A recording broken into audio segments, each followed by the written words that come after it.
Chers auditeurs, chères auditrices, nous vous souhaitons la bienvenue dans votre émission hebdomadaire en langue française Perspective sur la radio digitale du Parti de la Justice et du Développement, PJD Radio.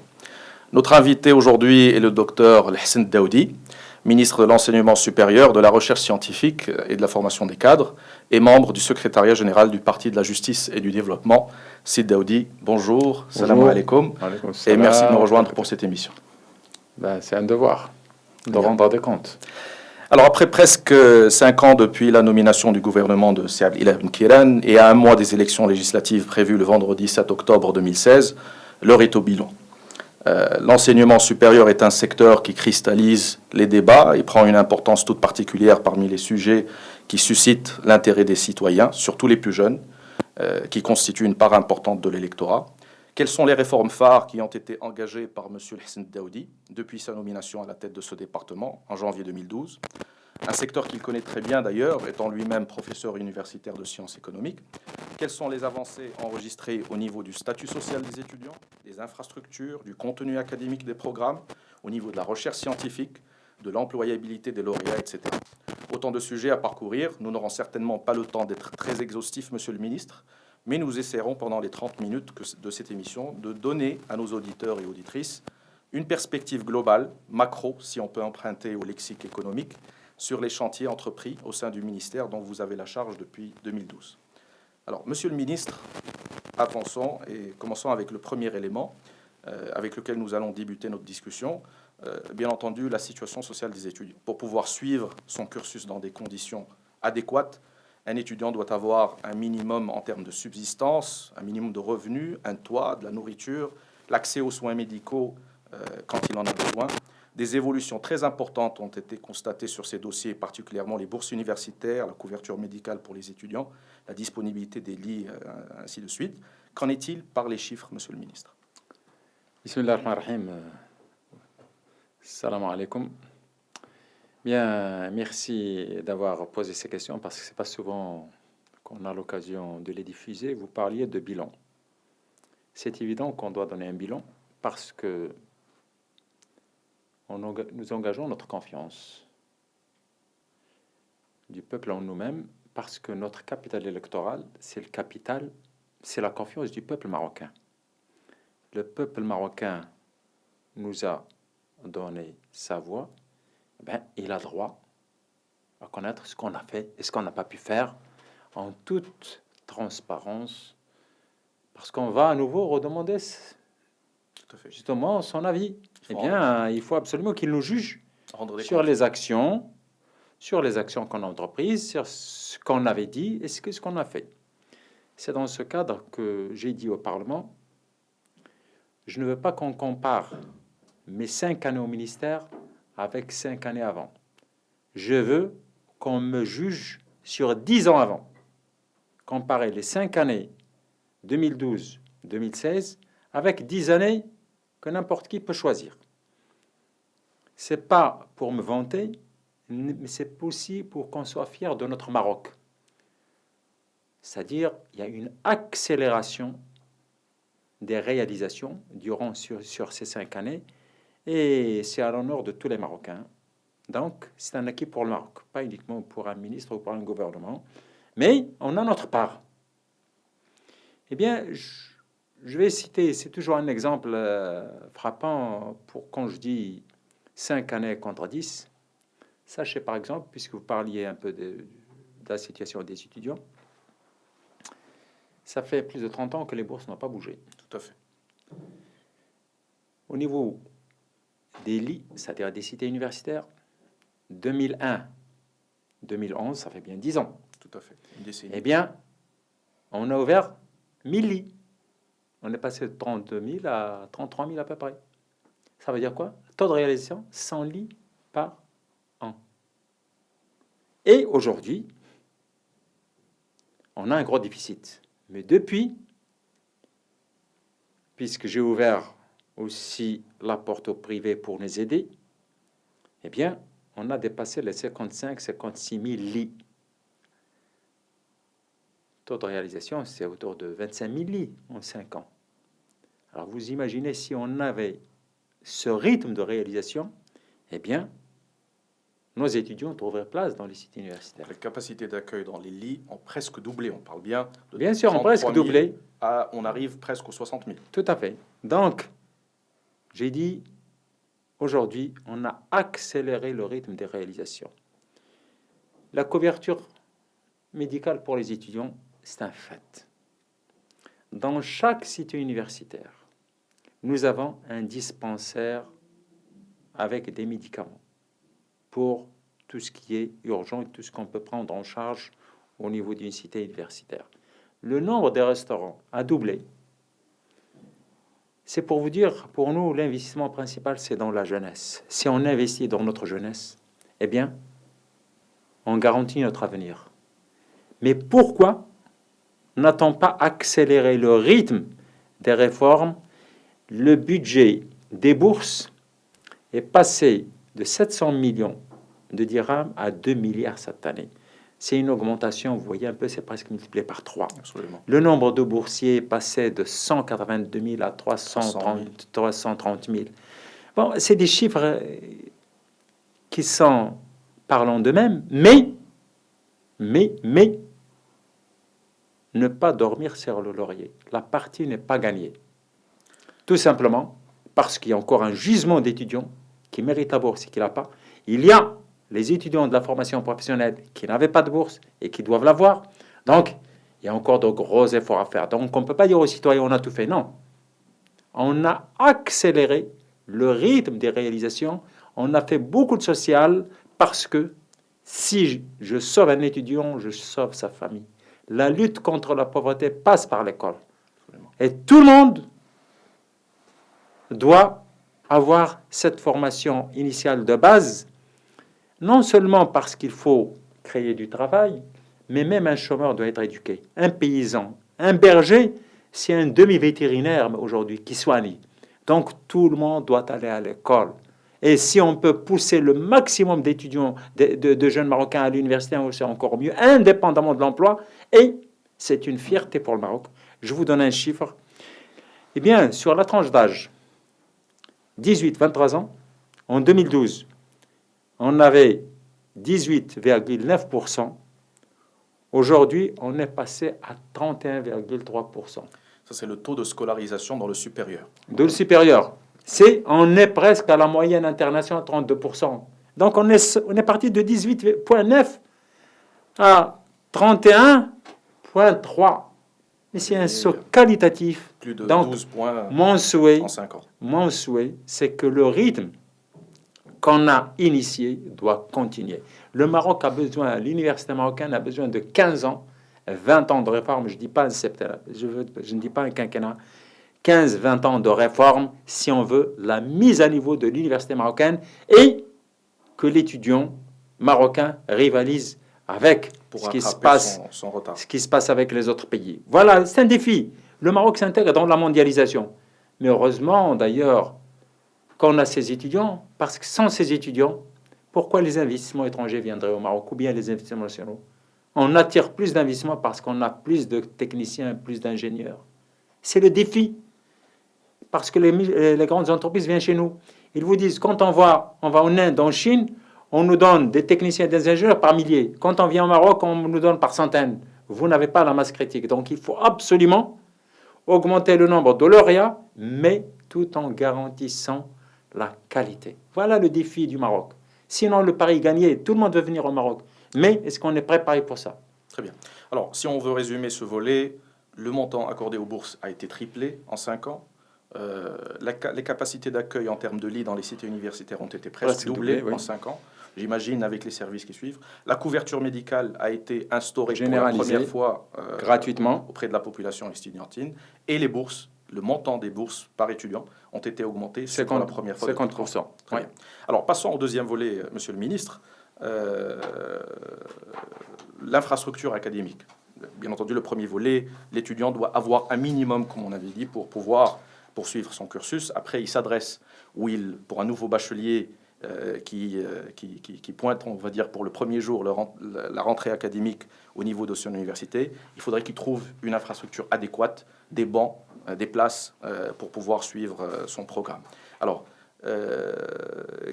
On entend souvent que les capacités d'accueil sont en deçà de répondre à la demande de nouvelles promotions de bacheliers qui rejoignent chaque nouvelle année les rangs des étudiants universitaires. Quel est votre bilan en termes de création d'institutions universitaires, de nouvelles disciplines et d'extension d'unités existantes? Quand je suis venu, et là, c'est sur Internet, c'est au Parlement, donc ce n'est pas des choses nouvelles que je vais dire. Je disais, c'est honteux, en 2012, qu'un étudiant vienne à l'université et ne trouve pas une place. C'est pas compatible avec le Maroc d'aujourd'hui.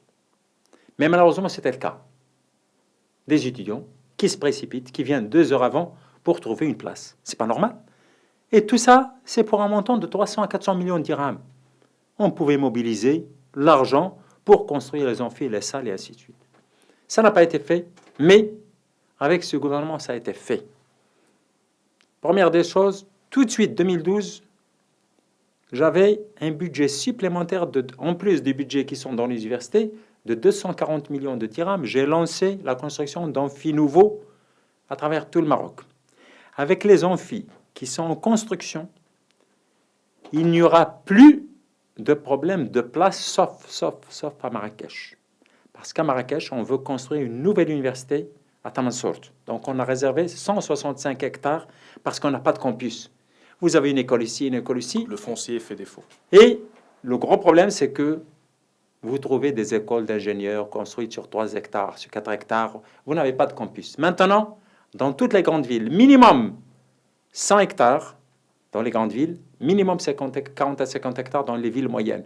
Rabat a réservé plus de 300 hectares maintenant pour l'université. Et j'en appelle à toutes les grandes villes. Marrakech, c'est 165. Face, on est en train d'acquérir 100 hectares à Fès, à Inchgag, et ainsi de suite. Donc, d'abord, garantir le foncier. Clad Serana, on a garanti 40 hectares.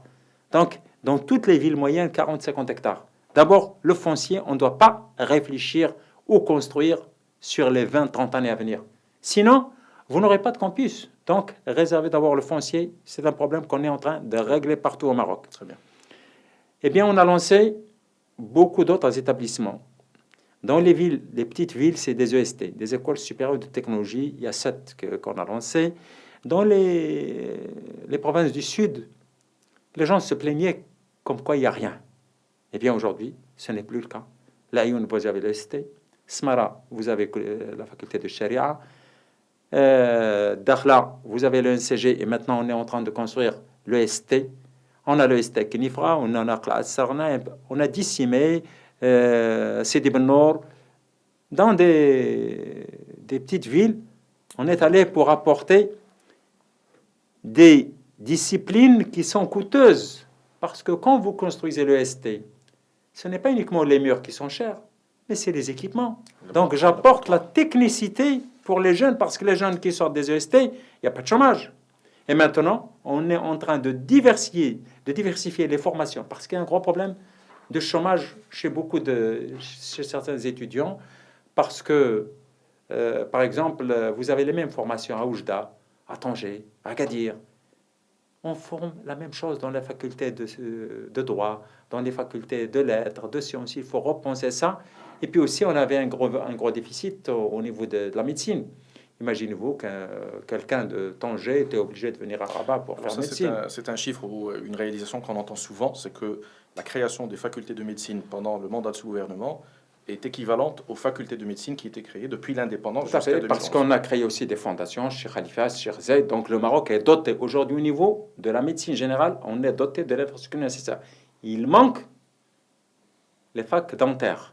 On est en train de trouver des solutions de partenariat pour multiplier les facultés de dentaire. Pharmacie, ça va parce qu'on a beaucoup de jeunes Marocains qui sont dans les pays de l'Est qui vont revenir avec, il y a autour de 2000. Donc, je demande... Le besoin n'est pas... Il y a pas... Non, l'officine, mais on a beaucoup de besoins au niveau de la pharmacie hospitalière et au niveau de la pharmacie industrielle. Et là, on oriente les formations en fonction de nos besoins parce qu'on reproduit à l'identique comme on faisait 20-30 ans, on refait la même chose. C'est pas normal. Il faut que l'offre change continuellement pour s'adapter aux besoins du Maroc nouveau. Il y a des besoins nouveaux, on ne peut pas continuer sur la lancée d'avant. Les facs de médecine sont maintenant dotés au niveau des simulations, des équipements, parce que rien qu'à si vous voulez, au niveau de la simulation pour l'accouchement d'une femme, c'est 3 millions de dirhams. Alors, pour illustrer avec des chiffres, Monsieur le Ministre, combien de facultés de médecine ont été créées depuis la nomination de ce Eh bien, 2 publiques, 2 fondations. Celle de Benimlal est reportée au quinquennat, Inch'Allah, prochain. Très bien. Donc, on a initié l'équivalent de ce qui existait dans toute l'histoire du Maroc. Très bien. Alors, parlons un petit peu, on a parlé de création, d'extension d'unités existantes, parlons de nouvelles disciplines. Eh bien, les nouvelles disciplines, vous savez, je vous donne un exemple. Prenez Marrakech, Agadir et Memphis. Vous enlevez le tourisme. C'est la chute de ces villes. Pourquoi? Parce que les universités n'ont pas fait leur travail en termes de diversification pour attirer des investissements. Maintenant, l'automobile et l'aéronautique, c'est l'axe Casa-Tanger. Mais il n'y a pas suffisamment de cadres. Maintenant, toutes les universités, ça a été envoyé à toutes les universités. Métallurgie automobile, plasturgie, prototypage. D'abord, obligatoire. Dans toutes les universités, par exemple, Fès, on va créer une école d'aéronautique parce qu'il y a 30 hectares au niveau de l'aéroport qui vont être destinés pour accueillir l'infrastructure pour l'aéronautique. Eh bien, toutes les villes, Benimlal peut attirer l'automobile, mais elle ne produit pas suffisamment d'ingénieurs et dans tous les maillons de la chaîne. Parce que s'il vous manque un maillon, si vous n'avez pas, par exemple, la plasturgie, eh bien, on ne va pas venir. Donc, il faut des techniciens, il faut des ingénieurs. Donc, toutes les villes, eh bien, on vient de créer le premier centre de prototypage au niveau des universités marocaines, c'est l'Inset ici à Rabat. On va créer un autre à Casablanca pour réparer les grosses pièces aéronautiques. On ne jette plus une pièce, on la répare. Donc, vous avez le big data, vous avez l'Internet des objets. Bon, la médecine, on a la gériatrie, on a ouvert beaucoup de spécialités. Les schistes bitumineux, le stockage d'énergie pour la batterie au lithium.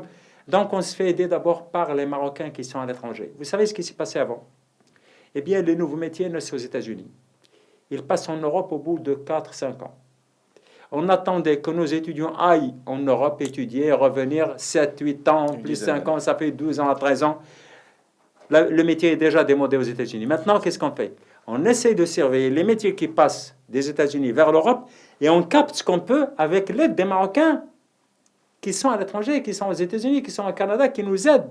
La batterie au lithium, c'est avec les amis.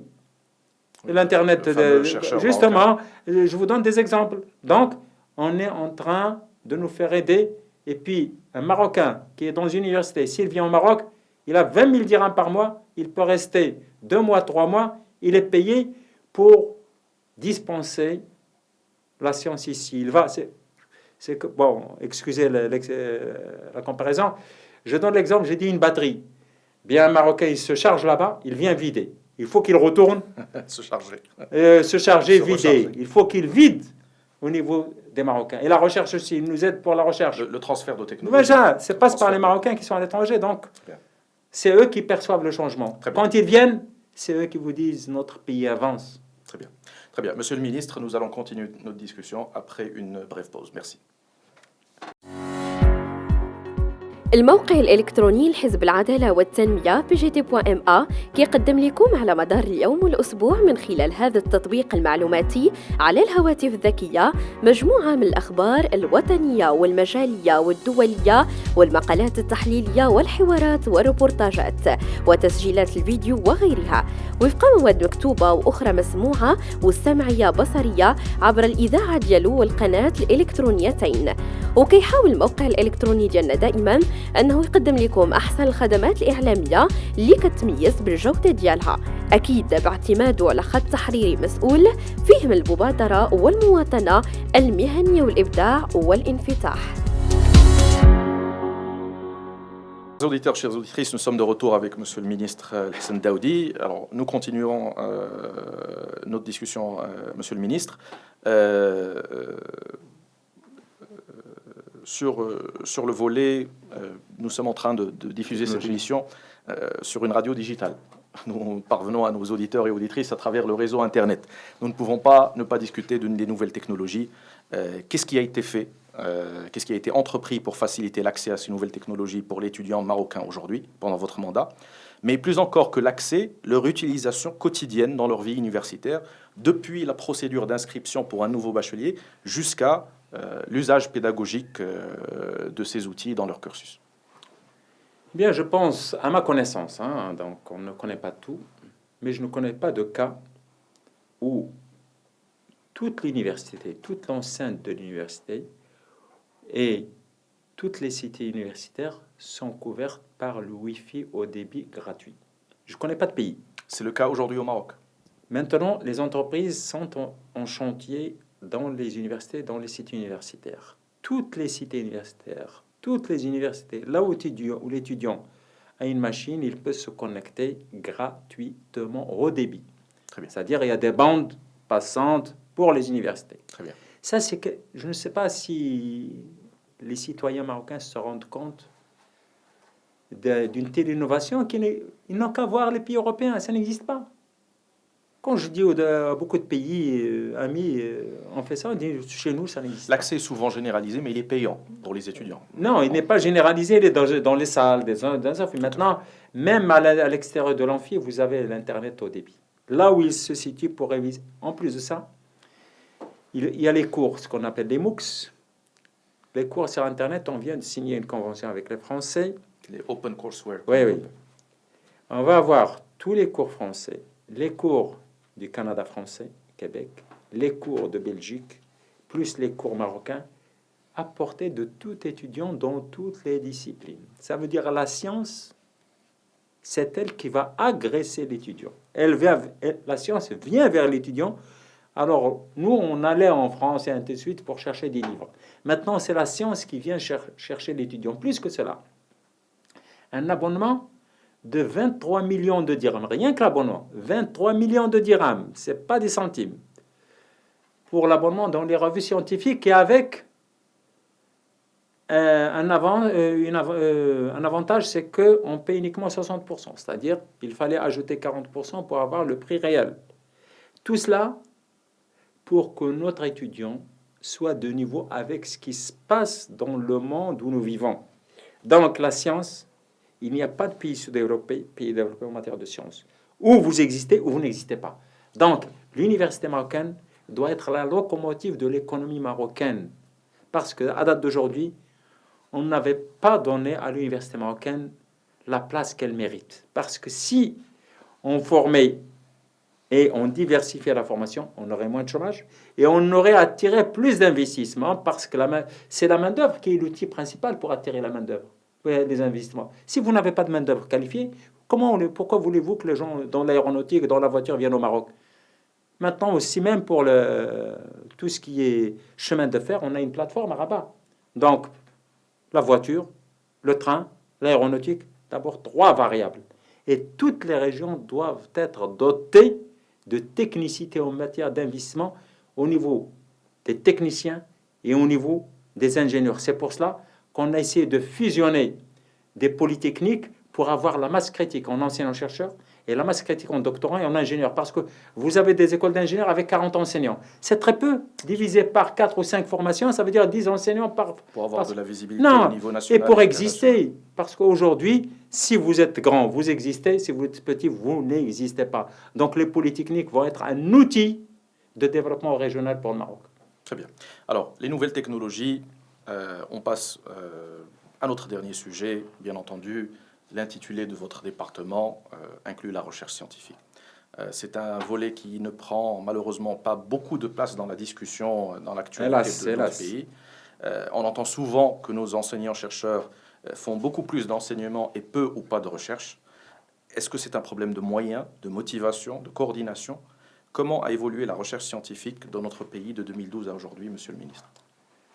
Il faut rappeler l'histoire, parce que l'histoire s'impose à nous. Le Maroc était 3e pays en Afrique en matière de recherche scientifique, quand on avait encore le doctorat de 3e cycle, le doctorat d'État, parce que celui qui rentrait en tant que maître assistant préparait sa thèse, le doctorat d'État, donc publié. On est passé au nouveau doctorat, la chute, on est passé au 6e rang en Afrique. Maintenant, notre bataille, c'est de revenir vers la 3e ou la 2e place. Ça ne veut pas dire qu'on était mal placé, on était bien placé, mais on a reculé. Et maintenant, on est en train de reprendre la place. Vous savez, sur le top 30 de l'Afrique, vous avez 3 universités marocaines.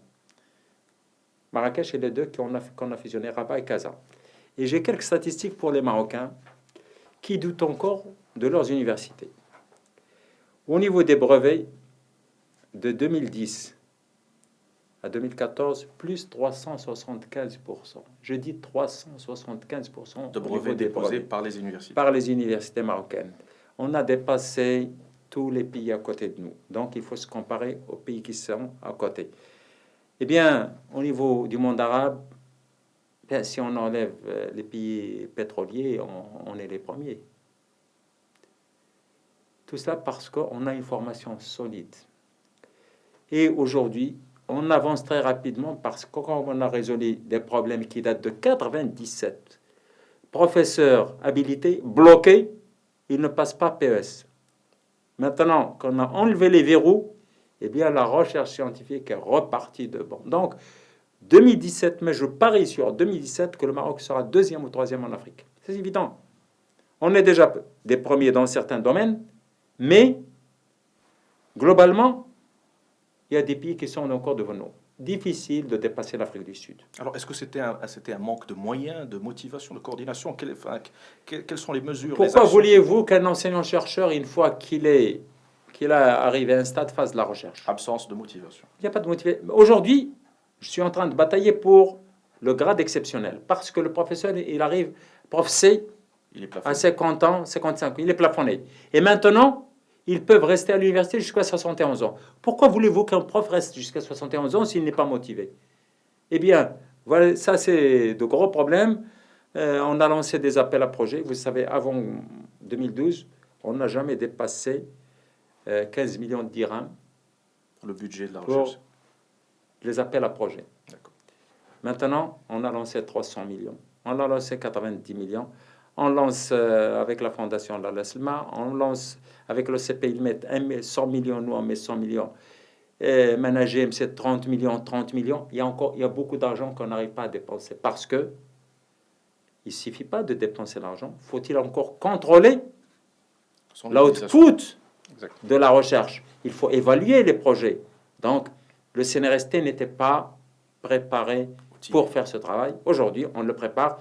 Donc, je pense que l'université marocaine va de mieux en mieux et je pense que les enseignants sont d'accord avec ça, mais a encore beaucoup de défis au niveau des spécialités, au niveau des postes budgétaires. Il faut faire attention, la population universitaire vieillit. Il faut absolument injecter de plus en plus de postes budgétaires et surtout, on n'a pas beaucoup d'ingénieurs qui préparent le doctorat. On va avoir une crise au niveau des écoles d'ingénieurs parce que les ingénieurs sortant, ils sont peu nombreux, ils trouvent du travail. Donc, ils ne préparent pas le doctorat. Alors, qu'est-ce que j'ai fait? J'ai fait passer la bourse de 2000 à 3000 dirhams. Maintenant, on a 300 étudiants, quelques-uns sont embauchés. Et puis, on a fait des contrats pour des ingénieurs et autres. Ils préparent leur doctorat à l'université. Ils font des travaux pratiques avec 5000 dirhams par mois pour les capter, pour capter les meilleurs, parce que je veux que ce soit les meilleurs qui préparent le doctorat. Qui continuent dans le cursus de la recherche tout à fait. Scientifique. Donc, il y a on est en train de créer un environnement. Et on ne peut pas à la fois semer et récolter. On a semé beaucoup de choses. Bien sûr, on a moissonné déjà, mais je pense que la moisson de ce qu'on a fait aujourd'hui viendra dans quelques années. Très bien. Monsieur le ministre, pour finir, nous avons presque une minute qui nous reste pour cette émission. Nous avons discuté de plusieurs volets avec des chiffres, avec des données quantitatives. On ne peut pas ne pas finir cette émission sans mentionner qu'aujourd'hui, les Marocains, au sein de la société marocaine, il y a un malaise en ce qui concerne le sujet de l'enseignement général. Au-delà de ces chiffres, au-delà de ces réalisations, qu'est-ce qu'on peut dire aujourd'hui à la société marocaine qui a peur, les parents qui ont leur enfant en âge de scolarisation, que ce soit dans le primaire ou les cycles secondaires ou supérieurs, pour leur rassurer, leur dire que des actions sont en train d'être menées pour résoudre la problématique de l'enseignement marocain? D'abord, il faut dire aux parents, tous les étudiants acceptés dans les écoles ou les facultés à accès régulé ont un niveau qui n'a rien à voir avec ce qui se passe ailleurs. Ils sont de même niveau. Les médecins, les écoles de commerce, les écoles d'ingénieurs, les EST, il n'y a pas de problème. Notre gros problème sont les facs de droit les facs de lettres et les facs de sciences qu'il faut réformer. Les instituts à accès ouvert. Accès ouvert. Là, il y a encore un problème. Injecter plus de professeurs, faire des réformes. C'est vraiment anachronique. Les 2 premières années, que vous soyez à Oujda, à Agadir, à Tanger, vous faites la même chose. C'est normal, vous débitez des dizaines de milliers de jeunes sur le marché avec le même profil. Donc, il faut absolument diversifier. On a fait des réformes. Et la réforme qui a longtemps attendue, c'est la réforme de la médecine. On est entré dans le système LMD. Maintenant, on fait la réforme du doctorat. À partir de cette année, tous les étudiants auront 120 heures minimum d'anglais. Ça aussi, il faut le souligner.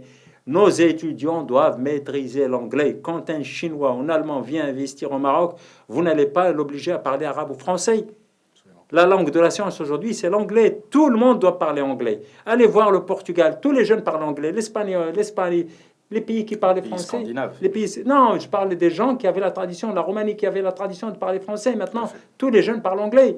Le Maroc est en retard. Il faut qu'on rattrape ce retard si on veut aller vers la recherche scientifique. Parce que si vous ouvrez Internet, c'est d'abord l'anglais. Donc, j'appelle nos jeunes à maîtriser l'anglais, à étudier l'anglais. Même les EST, on rentre l'anglais. Les Bac plus 2 doivent faire de l'anglais. Donc, mais j'ai dit, ce sont des chantiers qui sont ouverts. L'université est sur les rails du changement. J'espère que ce qu'on a initié, que le rythme s'accélère au fur et à mesure. Il ne faut pas maintenir notre rythme. Il faut encore accélérer plus si on veut rattraper un peu les déficits. Très bien. Monsieur Hassan Daoudi, ministre de l'Enseignement supérieur, de la Recherche scientifique et de la formation des cadres, et membre du secrétaire général du Parti de la Justice et du Développement, je vous remercie de nous avoir rejoints pour cette émission.